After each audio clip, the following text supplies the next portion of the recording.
감사합니다. 요한일서 1장 1절로 4절 보겠습니다. 요한일서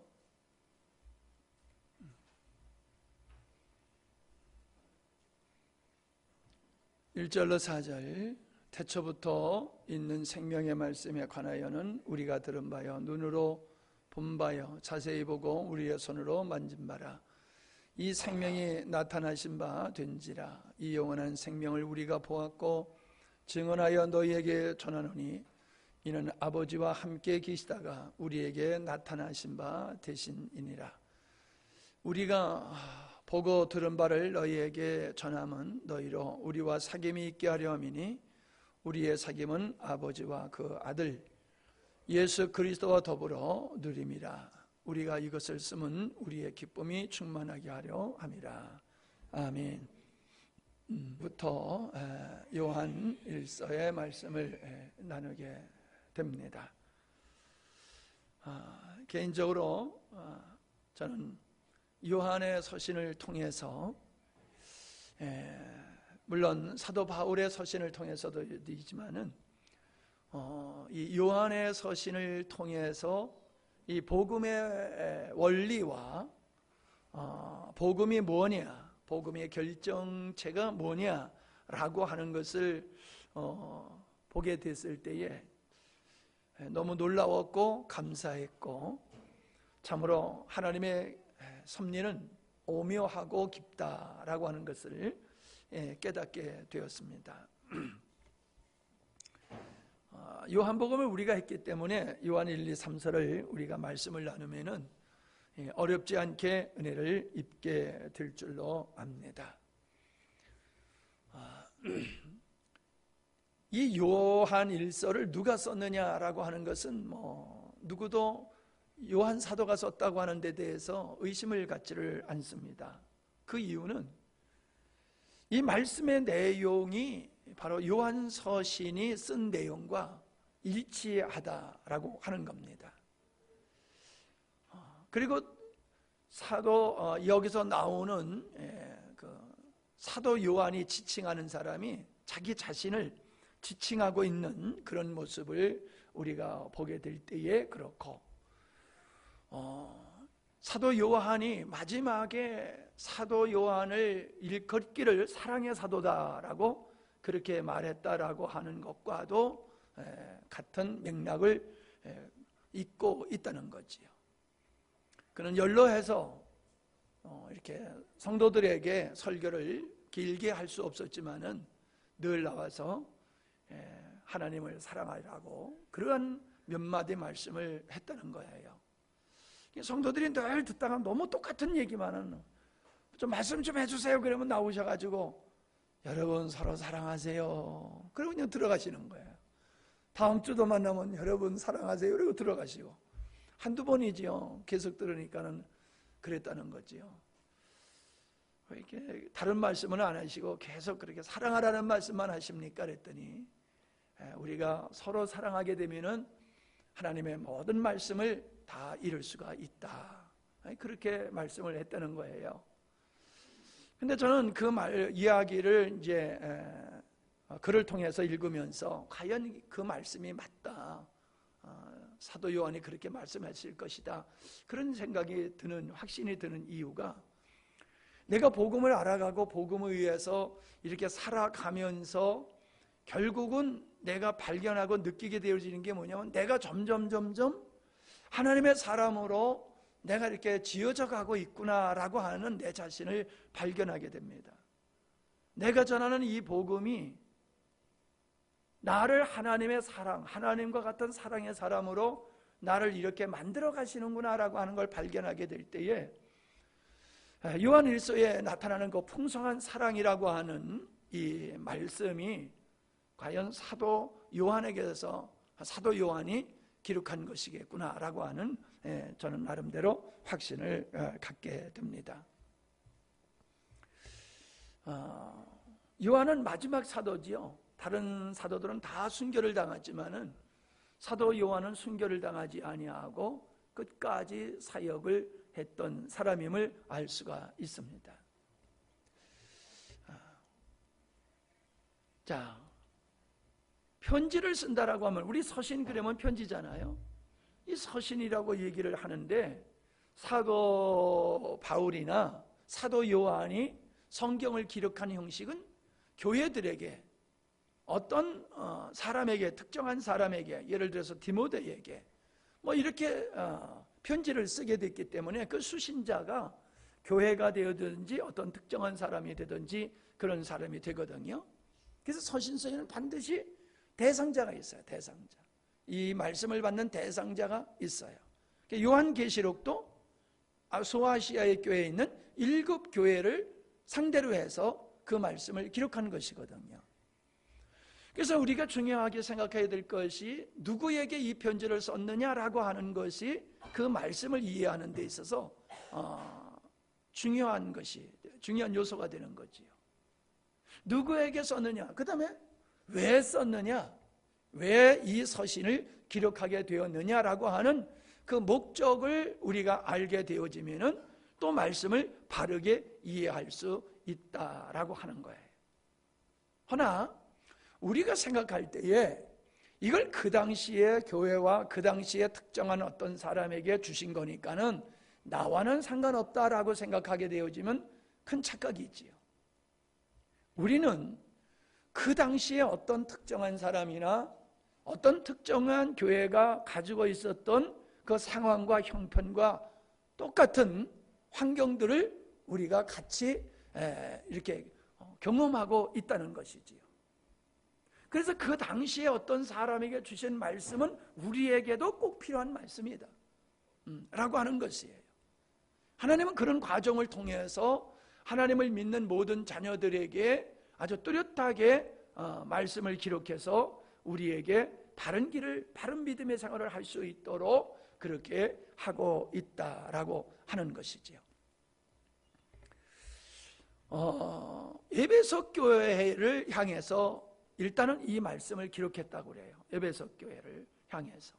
그리고 뿐만 아니라 그 당시에 있는 모든 사람들, 즉 아까 이제 나중에 또 얘기하겠습니다만은 그 잘못된 교리에 빠져 있는 사람들에게 바르게 믿음의 생활하고 흔들리지 아니하는 그런 믿음의 생활을 할 수 있도록 위로하고 격려하기 위해서, 확신을 주기 위해서 이 말씀을 기록했다라고 하는 것이거든요. 그럼 그 당시에 에베소 교회와 사도 바울이 이 말씀을 기록해서 보내서 모든 사람이 돌아가면서 돌아가면서 이 말씀을 읽게 했던 그 당시의 사람들이 처하여 있던 환경이 어떠했느냐라고 하는 것이지요. 그때 당시에 이단들이 아주 많았다는 거예요. 이단들이 많았다는 거예요. 그러니까 우리가 종교개혁을 이야기하게 되어지면은 종교개혁이라고 하는 것은 이렇게 흘러가다가 뭐가 잘못되었을 때 다시금 개혁해서 회복하는 게 종교개혁이잖아요. 하나님의 말씀에 근거해서 잘 나오다가 어느 경점에서 그게 방향이 틀려지고 내용이 그릇되어지는 역사로 변질되어졌을 때에 다시금 진리로, 성경으로 돌아가자라고 하는 그 운동과 개혁, 이것이 종교개혁이었잖아요. 그 당시에 오직 말씀, 오직 믿음 이렇게 주장할 수밖에 없었던 것은 그 당시의 사람들이 오직 말씀이 아니었다는 거예요. 오직 믿음이 아니었다는 거예요. 그 외에 다른 것들을 그들은 믿고 있었고 주장했다라고 하는 거지요. 그러니까 그게 아니야. 오직 말씀의 어떤 것도 우리는 받아들일 수는 없어. 오직 믿음만은 가지고 우리가 구원을 받는 거지 믿음 외에 어떤 행실을 가지고 우리가 구원받는 것은 아니야. 그래서 본질을 다시금 회복하게 하는 이 역사가 종교개혁이었다라고 한다라고 하면은 그 전에 이 사도 요한이 요한복음을 기록하게 됐을 당시에 그 당시에 이 이단들이 아주 팽배했다는 거죠. 근데 어떻게 보면은 그 당시에 이단들이 있을 수밖에 없지 않나 하는 이런 생각이 또 들어요. 왜냐하면 우리는 2000년이라고 하는 교회 역사 속에서 우리는 수많은 시행착오를 했어요. 하나님의 말씀을 오해하기도 하고 그릇 해석하기도 하고, 그래서 잘못된 교회 역사가 있거든요. 그러나 그런 교회의 잘못된 역사를 딛고 오늘의 이 교리가 확정되어지고 성숙한 교회로 설 수가 있었지만은, 그 당시에는 사도들의 말씀이 있었지만은 이 말씀이 어떤 역사 속에서 검증되어지고, 야, 이게 정말로 하나님의 말씀이라고나 하는 이런 확증을 얻기까지는 좀 미숙한 부분들이 있었다는 거지요.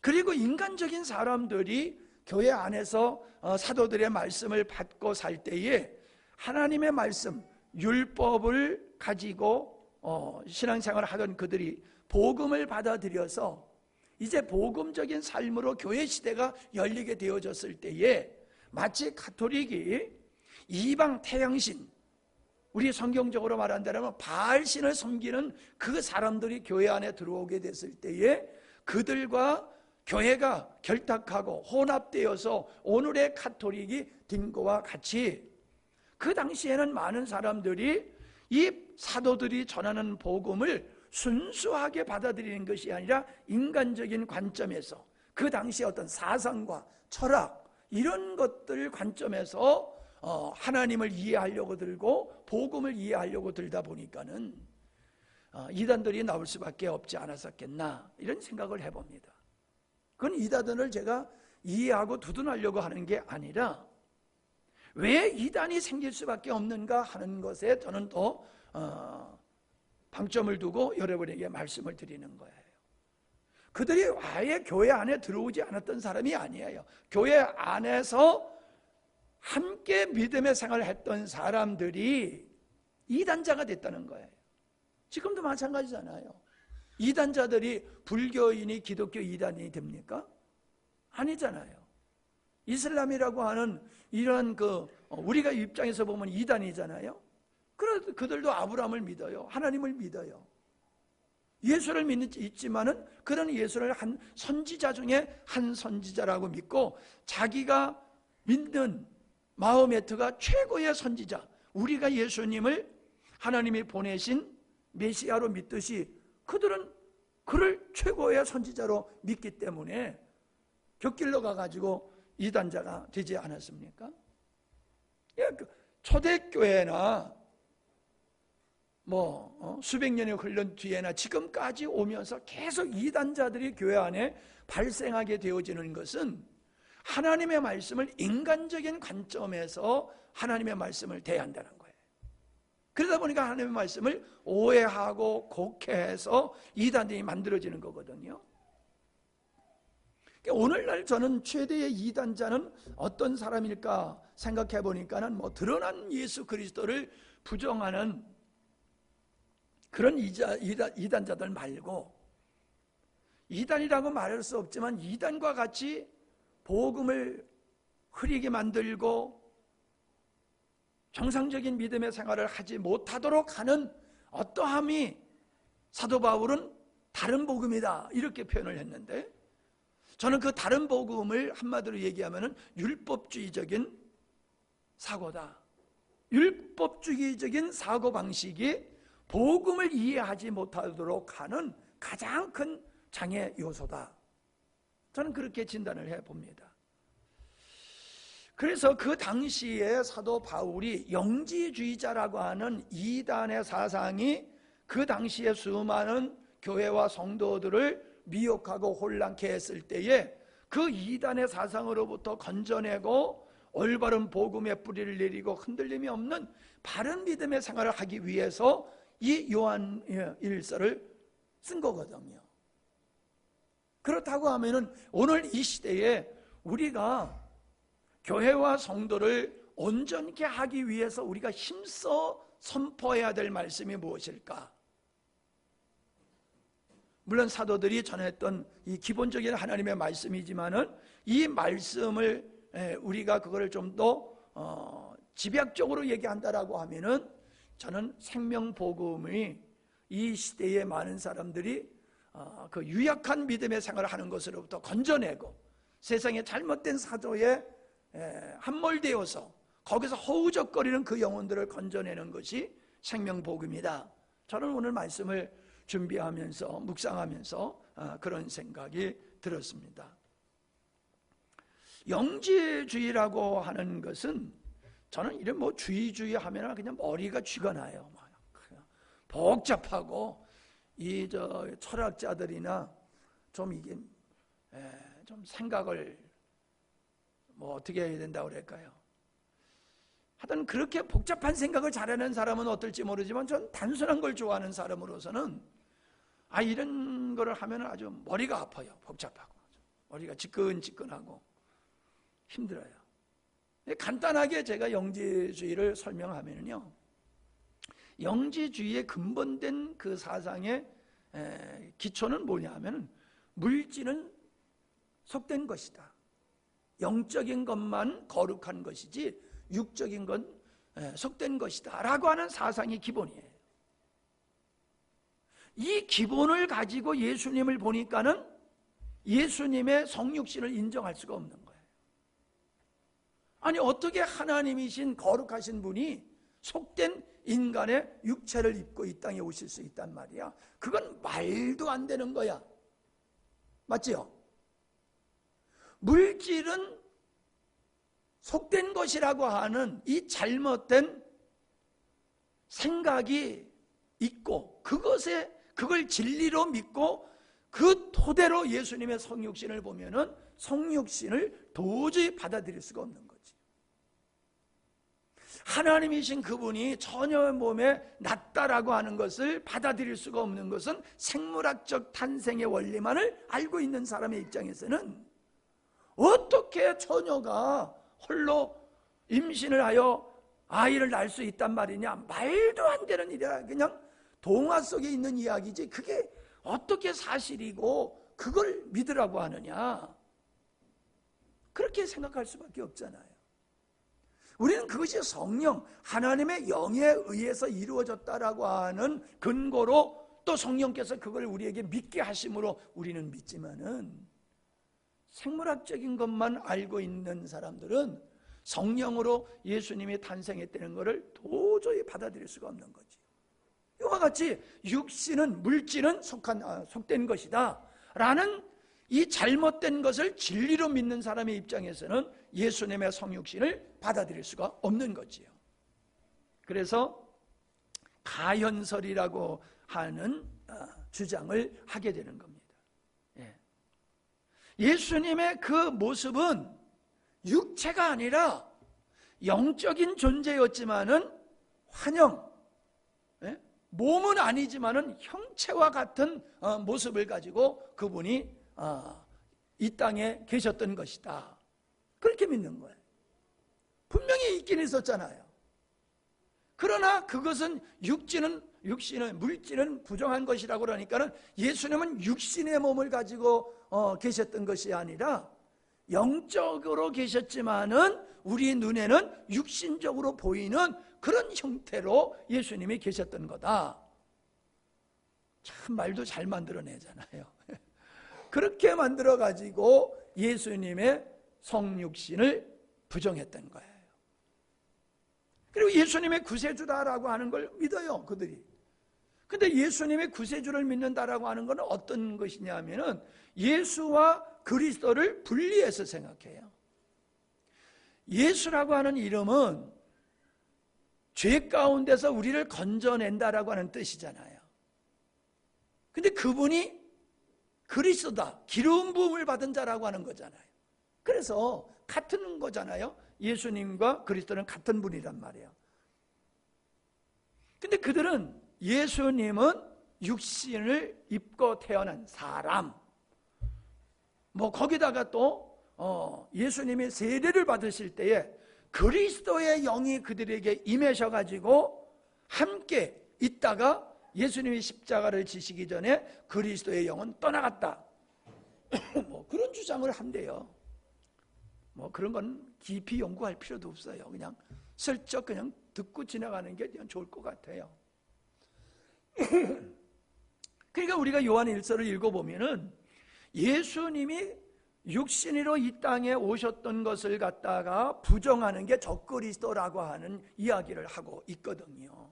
이제 오늘 가서 여러분이 요한일서를 천천히 한번 읽어보세요. 그러면 이제 이 말씀이 그런 영지주의에 사로잡혀 있는 자들을 야 그게 아니야 라고 깨우치고 흔들리는 성도들에게 그거는 거짓말이고 내가 너희들에게 전한 이 복음이 참된 복음이기에 이 복음의 뿌리를 내리고 절대로 흔들리지 말라, 굳건히 믿음에 서서 신앙생활을 하라, 그렇게 사도 바울이 권면하는 내용이 요한일서다라고 하는 거지요. 사도 바울은 1장 1절에 보면은 생명의 말씀의 과연은 우리가 들은 바요 눈으로 본 바요 우리가 자세히 보고 우리 손으로 만진 바다, 이렇게 표현하고 있습니다. 그러니까 이 말은 무슨 말이에요? 경험됐다는 게, 경험이 있다는 거예요. 내가 전하는 이 예수님에 대해서 내가 누구에게 듣고 너에게 전하는 게 아니라 내가 분명히 내가 그분을 경험한 분이다. 내가 경험한 걸 너희들에게 전하는 것이지 누구에게 들은 것을 전하는 게 아니다, 이런 얘기거든요. 근데 내가 누구냐? 그때 당시에 이 사도 요한과 함께 믿음의 생활을 하고 있었던 특정한 집단이 있었다는 거지요. 그들이 그 환난을 당하고 있었지만은 예루살렘에 머물면서 그 사마리아 출신의 성도들과 그 외의 다른 성도들과 함께 예루살렘에서 믿음의 생활을 하고 있었다는 거예요. 근데 거기에 핍박이 오게 되어졌을 때에 그 티토 대장이 예루살렘을 우겨싸고 그 예루살렘을 아주 멸망시키기 전에 우리 주님께서 이게 떠나라고 하는 그 환란이, 예루살렘 성에 큰 환란이 있을 것을 예언하시면서 떠나라고 하신 말씀이 마태복음 24장의 말씀이 거기에 속한 말씀이거든요. 그래서 그 당시에 믿는 자들은 그 로마 티토 대장이 와가지고 예루살렘을 우겨싸고 공격하기 전에 다 빠져나갔다는 거예요. 그들이 빠져나갔다는 거예요. 그래서 그들이 나와가지고 로마 식민지에 있었던 수많은 교회, 수많은 그러한 그 지역에 있는 유대인들에게 복음을 전하고 그들과 함께 믿음의 생활을 하고 있었던 그 사람들인데, 그래서 그들을 요한과 함께 믿음의 생활을 했던 사람은 조금 전에 얘기했던 것 같이 요한이 얼마나 우리 주님과 가까운 사이였는가, 그리고 요한이 얼마나 신뢰할 수 있는 사람인가 하는 데 있어서는 의심의 여지가 없었다는 거예요. 그때 당시의 성도들은 사도 요한에 대해서 전폭적인 신뢰가 있었다는 거예요. 그 바탕 위에서 지금 사도 바울이 너희들 중에 이단들이 많이 생겨가지고 너희들을 혼미케 하고 있지 않느냐? 근데 내가 누구냐? 나는 우리가 믿는 구세주이신 예수님을 그분의 제자로서 내가 살았어. 그런데 내가 제자 중에 어떤 제자인 줄 알아? 특별히 예수님의 총애를 받았던 나야. 그런 걸 암시적으로 이야기를 하는 거야. 자, 예수님이 만찬을 했을 때에 요한이 예수님께 이렇게 그때 당시에는 사람들이 이렇게 의자에 와서 먹는 게 아니라 우리가 왜 그 로마 시대에 그 밥을 먹는 걸 보면 그 사람들이 이렇게 반쯤 드러나가지고 포도 먹으면서 퇴퇴 뱉고 던지고 그런 모습을 많이 보잖아요. 그래서 이렇게 드러누워서 이렇게 식사를 하고 교제를 하고 그랬다는 거예요. 그때에 예수님께 이렇게 기대서 만찬에 참여했던 사람이 요한이다라고 하는 거지요. 그래서 요한복음의 마지막에 베드로가 요한에 대해서 물으니까 내가 그들을 이 땅에 놔둘지라도 네가 그 상관하지 말아라, 이런 말씀을 하고 있는 것이, 요한은 누구보다도 우리 예수님의 사랑을 받았던 사람이다. 요한, 베드로, 야고보가 특별히 예수님의 사랑을 더 받았던 인물이라는 거지요. 그리고 예수님이 돌아가셨을 때에 그 예수님이 막 운명하기 전에 예수님께서는 자기의 육신의 어머니 마리아를 다른 사람에게 위탁하지 아니하고 나에게 위탁했어. 네 어머니이다. 어머니를 향해서 아들입니다 라고 하면서 어머니로 요한이 어머니로 자기의 어머니를 섬기게 했던 그런 사람이 요한이라는 거지요. 그리고 예수님이 부활하신 후에 갈릴리 호숫가에서 고기를 잡고 있을 때에 예수님이 오셨잖아요. 그때 예수님을 제일 먼저 알아본 사람이 요한이라는 거예요. 그러니까 이러한 일들을 가지고 요한은 내가 어떤 사람인 줄 알아? 누구보다도 주님과 가까이 지냈던 사람이야. 그 말은 뭐예요? 누구보다도 내가 예수님을 잘 아는 사람이야 라고 자기 자신을 그들에게 소개하고 있는 거예요. 그건 자랑이 아니라 어떤 사실을 그들에게 알리고 있는 거지요. 그러니까 내가 너희들에게 하는 말은 전에 들은 말이 아니라 내가 그분의 총애를 받으면서 내가 그분의 사랑을 받으면서 내가 그분을 통해서 받은 바 말씀이고 진리라. 그러므로 이걸 의심 없이 너희들은 받아들여야 되는 거다. 내가 전하는 이 말씀의 토양 위에 너희들은 신앙생활을 해야 되는 거다 라고 말씀하고 있다는 것이죠. 참 이런 말씀을 이렇게 생각해 보면서 우리의 믿음의 성장은 이런 신뢰 관계 속에서 이루어지는 거다라고 하는 것이 더 가슴에 다가오더라고요. 목사님과 성도의 관계가 지금 사도 바울이 이야기하고 있는 에베소 교회 성도들과 사도 요한과의 그 깊은 신뢰, 이 깊은 신뢰와 같은 그런 관계에 있을 때에 성도들의 신앙은 흔들림이 없이 견고하게 서가게 된다. 근데 여러분, 참 이렇게 돌아보면요, 여러분은 어떻게 생각할지 모르지만 하여튼 좀 들어보세요. 성도들은요, 목사님의 말씀을 참 신뢰하는 것 같아도 어떤 사람은 목사님의 말보다도 같이 신앙생활하는 집사님의 말을 더 잘 들어요. 그래요, 안 그래요? 그런 면이 있어요, 없어요? 네, 한번 생각해 보세요. 그래서 제가 어떤 분에게 집사님, 누구를 따라가면 안 돼요. 그를 따라가면 안 돼요. 나를 따라오세요. 그랬더니 예 하고는 돌아서서 그 사람 따라가더라고.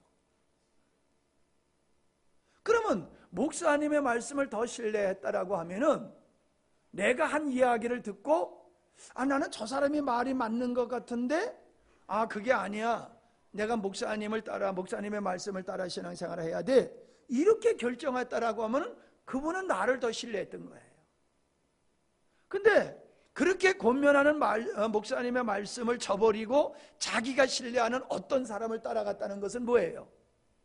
그 사람의 말을 목사님이 전하는 말씀보다도 목사님보다 더 신뢰했다는 거지요. 내가 이걸 시기 질투해서 하는 얘기가 아닙니다. 하나님은 교회에 요한계시록의 말씀을 들으면은 7 촛대 사이에 별을 7 교회의 사자라고 말씀하셨잖아요. 하나님은 교회에 영적 지도자를 세워가지고 그에게 은혜 줘서 그를 통하여 말씀을 선포하고 말씀을 가르치게 하고 성도들을 양육, 주님께서 베드로에게 내 양을 치라, 내 양을 먹이라라고 하신 것과 같은 그런 사명을 주셨잖아요. 에베소의 말씀에 보면 사도와 선지자와 복음 전하는 자와 전도자, 교사를 주셨잖아요. 그들을 통해서 하나님은 양육을 하신다는 거지. 여기에도 나옵니다만은 사귐, 교제에 대한 얘기가 나와요. 3절. 교제, 우리와 교제해야 된다. 그리고 하나님과 교제가 사귐이 있어야 된다. 이 말씀을 하고 있거든요. 그러니까 내가 누구와 교제하고 누구를 더 신뢰하느냐, 이게 그쪽으로 치우치게 되어 있다는 거죠. 그러니까 지금 바울은 너네들은 나를 절대적으로 신뢰해야 돼 라는 말씀을 하고 있듯이 오늘 이 시간도 이 시대에도 우리는 지도자에 대한 신뢰가 하나님의 말씀을 받아들이는 데 있어서 상당히 중요한 요소다. 목사님을 신뢰하지 아니하고는 목사님의 선포하는 말씀을 자기가 이해되는 것만 받아들이고 이해되지 않는 건 받아들이지 않게 되어져요. 자기 멋대로 신앙생활해요. 말 표현이 좀 고약합니다만은 지 멋대로 신앙생활하는 거예요. 나는 이렇게 하고 싶어도 목사님이 이렇게 말씀하시니까 내가 목사님을 따라 해야 돼. 이게 아니라 옆에 사람도 저렇게 하는데 뭐 내 생각도 이래. 목사님은 그렇게 말씀하시지만은 나도 이렇게 생각하고 저 사람들도 저렇게 살잖아. 근데 뭐 꼭 목사님이 하시는 말씀대로 해야 될 필요가 뭐가 있어? 이런 사람들이 있잖아요. 안 받아들여요. 왜 안 받아들여요? 신뢰의 문제예요. 신뢰. 목회자에 대한 신뢰, 말씀에 대한 신뢰가 자기가 믿는 어떤 것에 미치지 못하거나 자기가 믿는 어떤 것이 더 그런 것에 더 확신을 두고 있기 때문에 목사님과 목사님의 말씀을, 하나님의 말씀을 온전히 순종하지 못하더라라고 하는 거예요. 그래서 이단자가 나오고, 그래서 미혹돼 가지고 넘어지게 되고 믿음의 자리에서 떠나게 되어지는 역사가 일어나게 되는 거지. 그러니까는 참 내가 이렇게 믿음의 생활을 해보면서 참 믿음의 생활을 잘하는 사람의 특징은 뭐냐 하면은 이해가 안 돼도 목사님을 신뢰하면서 따라오는 사람은 그래도 믿음이 계속 성장하고 아름답게 발전하게 되지만은 목회자를 신뢰하지 아니하면은 마치 양이 목자를 신뢰하지 아니하고 제 멋대로 사는 것 같이 그렇게 자기 멋대로 신앙하는 사람은 신앙이 바르게 성장하지 못하고 미혹되어지고 실족하여 넘어지더라. 오늘의 말씀으로 비유한다라고 하면 이단에 빠지게 되고 이단자가 되더라 라고 하는 것을 제가 뼈저리게 느끼고 있습니다. 예, 이번에 서울 가서 아주 깜짝 놀랄 재미있는 일을 경험하고 왔어요. 그 김 집사님이 자기 교회에 부목사님이 계시는데 참 좋은 분인데 알고 봤더니 그분의 고향이 함양이랍니다. 함양 수동이 고향이랍니다. 근데 참 이분이 좋은 분인데 그분을 목사님한테 이렇게 소개시켜서 목사님을 만나게 했으면 참 좋겠다는 생각을 가지고 있습니다라는 얘기를 벌써부터 했어요. 근데 만남의 기회가 이렇게 주어지질 않았는데 어저께는 그분의 신변의 어떤 변화의 환경 속에서 목사님이 그분을 꼭 만나셨으면 좋겠습니다 했는데 희한하게도 사역이 일찌감치 끝나게 됐어요. 6시에 끝나면 아주 일찍 끝나는 거예요. 그래서 그 시간에 맞춰가지고 그분이 있는 곳에 가서 그분과 얘기하다 보니까는 도북 가기 전에 그 용호성석교회 있잖아요. 도북 가기 전에 용호성석교회 그 교회 출신이더라고요. 그 얘기하다 보니까는 용호성석교회가 아니라 성호성석교회 얘기를 하다 보니까는 내가 그때 거기에 집회를 간 적이 있거든요. 근데 그때 자기가 중학생이었대요. 그때 자기가 중학생이었고 그때 자기가 기억하기로 최고로 많은 사람들이 교회에 그 집회에 참석을 했고 그러는데 그때 헌금을 하는데 자기가 돈이 없어가지고 헌금을 할 수 없어서 빈손으로 집어넣고 빈손으로 헌금하면 놓다가 빼면서 나는 내 헌금할 것이 없으니까 하나님 나를 드립니다 하면서 빈손을 집어넣고 이렇게 뺐대요. 그런데 목사님이 자기를 지적을 하더라는 거예요. 나오라고. 아, 들켰구나. 내가 헌금도 안 하면서 헌금하는 척한 게 이게 들켰구나 하고 그냥 가슴에 철렁했는데 나오라고 그러더니 쓰라고 그러더니 아, 이 앞으로 목사 될 사람이라고 그러면서 이렇게 축복을 해주더라는 거예요. 그랬더니 어머니가 너 큰일 났다. 야, 목사가 얼마나 고생하는 건데 너 목사 된다고 그러니 큰일 났다, 뭐 이러면서 이제 어떤 여정이 돼가지고 일반 대학 갔다가 부르심을 받고 목사가 됐는데 아주 영특한 그런 목사님이더라고요. 지금 45쯤 됐을 거예요. 그러면서 그때 그 목사님이 나라는 거야. 글쎄, 아이고, 예? 자기를 그렇게 세워가지고 하셨던 분이 목사님이라는 거예요. 글쎄, 얘기를 하다 보니까는, 근데 나는 다 잊어버렸는데 그 얘기를 하니까 어렴풋이 생각이 나더라고요. 참 그런 일이 있었어. 근데 그게 거기서 있었고 그게 당신이야? 이건 전혀 생각이 확신은 없어. 근데 그런 일이 있었던 거는 어렴풋이 생각이 나요. 그래가지고 세상에 중학교 때 만났던 그 집회에서 그런 인연이 있던 목사님을 여기서 지금 내가 만났다 그러면서 얼마나 은혜롭게 좋은 교제를 나누는지 몰라요. 그래, 어때요? 나에 대한 신뢰가 확 생겨버리는 거야. 예? 목사님에 대한 신뢰가 확 생겨가지고 얘가 이렇게 권면하고 이야기하는 이야기들을 거침없이 다 그냥 이렇게 잘 받아들이더라고요. 그게 만났는데 내가 인사하니까 목사님 제가 영광스러운 교회 밴드에 가입했습니다 그러더라고요. 우리 교회 밴드에 가입했냐니 했대. 아니 내가 초청도 안 했는데 어떻게 들어왔냐니까는 여기 김 집사님이 초청해가지고 그래서 밴드에 가입을 했노라고 그러더라고요. 그래서 제가 목사님의 교회에 대해서 일어나고 있는 밴드를 통해 가지고 다 소식을 듣고 있습니다 그러더라고요. 그래서 야, 어디 가서 뻥튀기도 못하겠구나. 뻥튀기 하다가 금방 뽀록 나겠다 막 웃으면서 이제 그런 얘기를 하면서 은혜를 나눴습니다. 여러분, 우리들이 가지고 있는 기본적인 어떤 사상이 전통이나 유전이나 관습이나 시대적인 사고방식, 우리나라는 아주 전통적인 유교적인 사상이 배어 있잖아요. 불교와 유교라고 하는 것이. 그래서 그 불교와 유교의 사상을 가지고 성경을 보게 되어지면은 영지주의자와 같은 이단이 되어지고, 그런 이단은 아니라 할지라도 하나님의 말씀을 올바르게 이해하지 못하고 곡해해서 엄청 영적인 손실을 볼 수가 있다라고 하는 건데, 이런 데 빠지지 아니하려고 하면은 정말로 신뢰할 수 있는 목회자와 성도의 관계가 되어야 된다는 거예요. 여러분 확증하세요. 여러분이 여기 서 있는 영광스러운 교회를 섬기고 있는 이 목사를 신뢰할 수 있는 사람인지 없는 사람인지 여러분이 확증을 하셔야 돼요. 그냥 계속 그냥 밋밋하게 나가지 말고, 믿을 수 있는 분이냐 믿을 수 없는 분이냐, 다시 말하면 복음적으로 믿을 수 있는 분이냐, 복음에 문제가 있는 분이냐, 복음과 삶이 같은 분이냐, 복음과 삶이 다른 분이냐, 말은 복음적으로 얘기하지만 삶이 복음적이지 않느냐, 이런 걸 여러분들이 분별해야 돼요.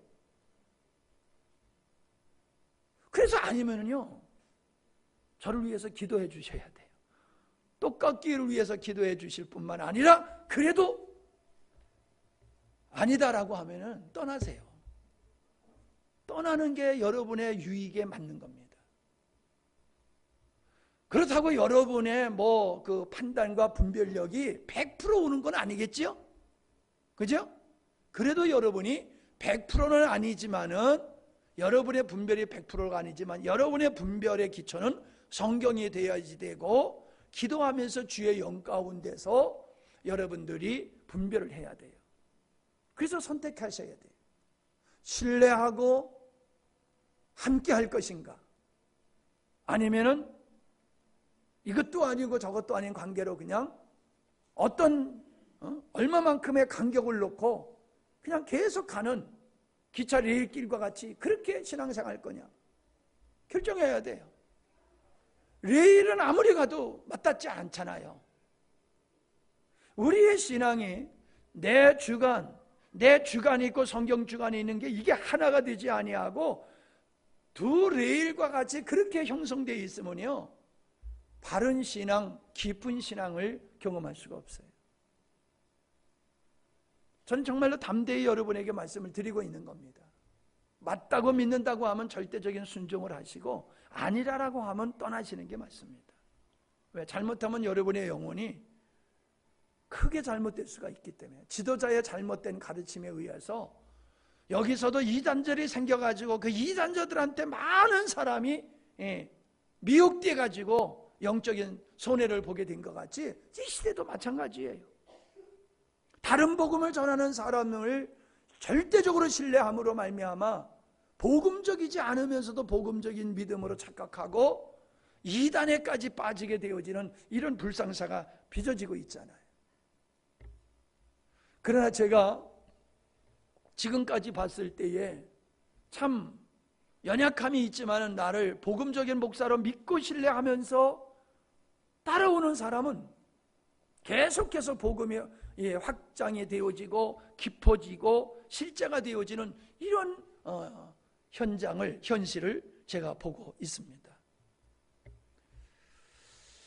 자, 바울은 무엇을 강조하고 있느냐라고 하면은 사랑에 대한 말씀을 강조하고 있어요. 사랑. 요한 1서는 그냥 사랑을 빼면은 읽을 수가 없을 정도로 사랑에 대한 단어와 내용이 풍성합니다. 근데 여러분, 이 사랑이라고 하는 것을 그냥 사랑이라고 하는 것으로만 독립적으로 이해하면 안 돼요. 이 사랑을 생명과 연계해서 이해를 해야 돼요. 생명과 연계해서 사랑을 이해해야지 사도 요한이 말하는 그 사랑이 무엇인가를 알게 돼요. 그리고 그 사랑은 관념적인 것이 아니라 우리 삶 속에서 구원의 증거로 반드시 사랑이라고 하는 것이 하나님과 나와의 관계 속에서 실현되어지고 성도와 성도의 관계 속에서 이 사랑이 실현되어지는 거다. 그걸 사도 바울은 요한 1서에서 이야기하고 있어요. 그러므로 여러분이 하나님의 사랑이 여러분 안에서 작동하고 있으면 여러분은 구원받은 사람이에요. 그래서 우리가 계속 많이 읽었던 요한복음 3장 14절에 우리는 형제를 사랑함으로 사망에서 옮겨 생명으로 들어간 줄을 알거니와, 그래서 구원받은 사람의 증표가 뭐냐면 형제를 사랑하는 거다, 이렇게 명확하게 얘기하고 있어요. 내 안에서 인간적인 사랑이라든지 어떠한 것이라든지 하여간에 하나님의 아가페적인 사랑이 내 안에서 태동되어지고 이 사랑에 의해서 살아가는 삶이 날마다 증가된다라고 하면은 구원받은 게 확실하다는 거예요. 근데 뭐라고 그랬어요? 뒤에 사랑하지 아니하는 자는 사망에 머물러 있느니라. 아무리 바른 얘기를 하더라도 그 마음속에 주님의 사랑이 실현되지 아니하면은 그건 구원이 아니야라고 명확하게 말씀하고 있다는 것이죠. 네. 그러니까 이 사랑과 구원, 생명, 이건 같은 차원의 것이에요. 그래서 구원이라고 하는 것은 생명, 이 생명이라고 하는 것은 사랑을 통해서 나타나고 실현되어지는 거다. 이거는 장차 이루어질 게 아니라 오늘 현재부터 내 삶 속에서 나타나야 되고 실현되어지는 것이다 라고 하는 거예요. 이건 성숙의 문제가 아니라 구원의 생명의 본질을 사랑으로 지금 설명하고 있어요, 사도 바울은. 그러한 구원과 그러한 생명이 사랑으로 우리에게 실현되어지는 통로가 뭐냐? 그게 바로 성육신하신 예수 그리스도야 라고 얘기를 하고 있는 거예요. 성육신하신 예수 그리스도로 말미암아 비로소 하나님의 생명이 우리에게 주어지고 그 생명에 의해서 하나님의 사랑이 우리 삶 속에 실현되는 거야. 할렐루야. 왜 아멘 소리가 이렇게 은혜로울까? 네. 피곤해서 그렇지요. 하루 종일 일들 하시고 와서 앉아 계시니. 여러분, 이게 명확해야 됩니다. 제가 여러분 이 말씀을 듣고 집에 가서 가족들과 서로 같이 나눠보라고 말씀을 계속 하고 있는데 하셔야 돼요. 순종하셔야 돼요.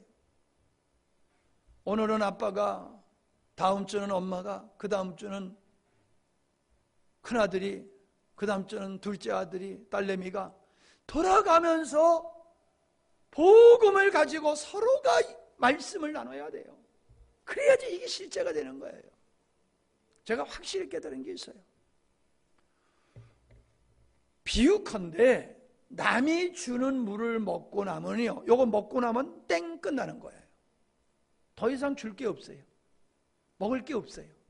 근데 내가 우물을 가지고 있어. 내가 우물을 가지고 있어. 그럼 목 마를 때마다 그냥 마시면 되는 거예요. 그게 차원이 다른 거예요. 내가 전에 들은 말씀도 맞지만은 이 말씀이 들은 말씀의 차원에서 내가 이 말씀을 가지고 묵상하다가 성령의 계시로 이거로구나 깨닫게 되어졌을 때는 이게 우물이 돼버리는 거예요. 우물이 돼버려요. 그래서 마르지 않는 샘과 같이 진리가 솟아오르게 돼 있어요. 이때에 이 말씀이 우리의 삶 속에 실제가 되고 능력이 되는 거예요. 전에 들은 말씀, 머리에 암기된 이 말씀은 우리에게 실제가 되질 않아요. 우리의 삶이 될 수가 없어요. 내가 길어서 얻은 말씀, 그 말씀, 길어서 깨달은 말씀이지 전에 들어 이해하는 말씀 가지고는 안 돼요. 이렇게 우리가 내가 길어서 올린 물과 같은 진리가 되기 위해서는 스스로가 묵상해야 되고 스스로가 이 말씀을 다른 사람에게 전에는 수고를 해야지 돼요. 그러다 보면은 그 과정 속에서 성령께서 알게 하세요. 깨닫게 하세요. 제가 목사가 아니었으면요, 죽었다 깨어나도 이 생명복음을 제가 몰랐을 거예요. 근데 하나님께서는 이 말씀에 관심을 갖도록 환경을 만들어 주셨고, 그런 코스로 하나님이 나를 인도해 주시고 목마름을 주셔서 그 물을 얻으려고 그렇게 수고했을 때 하나님께서는 이 복음을 깨닫게 하셨어요. 여러분이 그 하나님의 사랑이 무엇인지 알기를 힘써야 될 줄로 믿습니다. 바울은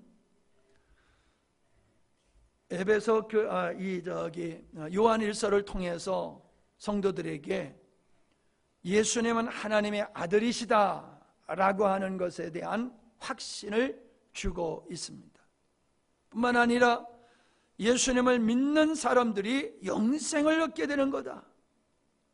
또한 하나님께서 믿는 자의 기도를 응답하시는 분이다.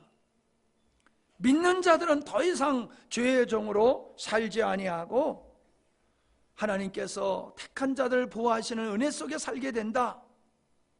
믿는 자들은 종이 아니라 하나님의 자녀다. 믿는 자는 하나님의 아들 예수 그리스도를 통해서 하나님을 알아갈 수가 있다. 예수님은 하나님의 참 사람이다. 예수님 안에 참 생명이 있다. 믿음의 참 시련은 사랑이다. 이런 말씀을 사도 요한은 요한일서에서 계속 말씀을 하고 계시는 겁니다.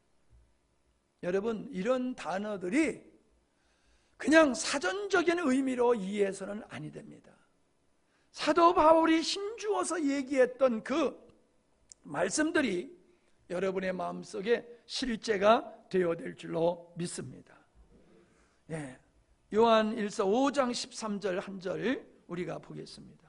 요한일서 5장 13절 시작.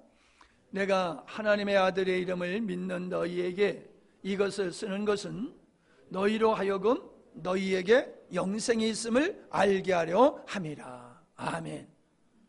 너는 누구야? 정체성에 대한 얘기지요. 너는 구원받아 하나님의 생명을 소유한 자야. 너는 하나님의 생명을 받음으로 말미암아 하나님의 자녀가 된 자야. 이 정체성, 신분에 대한 정체성뿐만 아니라 나를 하나님의 자녀 되게 한 그 하나님의 생명이 무엇인지를 사도 요한을 가르쳐주고 있는 거예요. 여러분, 이것에 대한 확신이 있으면 성도들은 결코 흔들리지 않습니다. 세상에 미혹되지 않습니다. 이단에 흔들리지 않습니다. 내가 가야 할 길을 힘들어하지 아니하고 내가 감당할 사명에 대해서 부담스러워하지 않습니다. 내가 누군지를 알게 되어지고 나에게 하시는 분은 내 안에 생명이신 그분이라고 하는 걸 알게 될 때에 믿음의 생활이 즐겁고 행복하고 감사가 넘치는 삶이 될 줄로 믿습니다. 그래서 한마디로 이 요한일서를 얘기하면은 하나님은 빛이다, 생명이다, 사랑이다, 이 세 단어로 표현하고 있어요. 하나님은 어떤 분이야? 빛이야. 하나님은 어떤 분이야? 생명이야. 하나님은 어떤 분이야? 영생이야, 사랑이야. 이렇게 사도 바울은 요한일서에서 말씀하고 있습니다. 바꿔서 얘기하면은 예수를 믿는 사람은 어떤 사람이냐? 그러면 빛이요라고 말하잖아요. 예수를 믿는 사람은 어떤 사람이야? 사랑이요. 예수를 믿는 사람은 어떤 사람이야? 생명이요. 이렇게 표현할 수 있어야 됩니다. 이게 정상적인 그리스도인의 모습이에요. 할렐루야. 아무쪼록 여러분 그냥 부담 없이 수요일 날 나와서 말씀을 듣지 마시고 제가 전하는 말씀을 가지고 함께 여러분이 또 묵상하시면서 물을 길러 오르는 이런 시간들을 가지실 뿐만 아니라 여러 번 여러분이 요한일서를 읽어보시기 바랍니다. 읽을수록 재미있어요. 읽을수록 은혜가 돼요. 여러분이 많이 읽으실수록 사모한 마음으로 읽으실수록 이 말씀이 의미가 뚜렷이 여러분에게 다가올 줄로 믿습니다. 하나님 아버지 감사합니다. 오늘 또 이렇게 요한일서를 가지고 말씀을 살필 수 있도록 은혜를 나눌 수 있도록 인도하시니 감사합니다. 시간을 통하여 우리가 하나님을 온전히 알아가며 주께서 우리에게 베푸신 은혜가 어떠한 것이며 내가 어떻게 살아갈 수 있는 위대한 자인 것인가를 스스로 깊이 명확하게 알게 하여 주시어서 참으로 혼탁한 시대 속에 미혹되지 않게 하시고 진리에 서서 생명으로 살아가는 귀한 성도들이 되게 하여 주시옵소서. 우리 온 성도들이 다 함께 이 갈망을 가지고 함께 믿음의 생활하는 축복의 자리로 인도하옵소서. 예수님의 이름으로 기도하옵나이다. 아멘.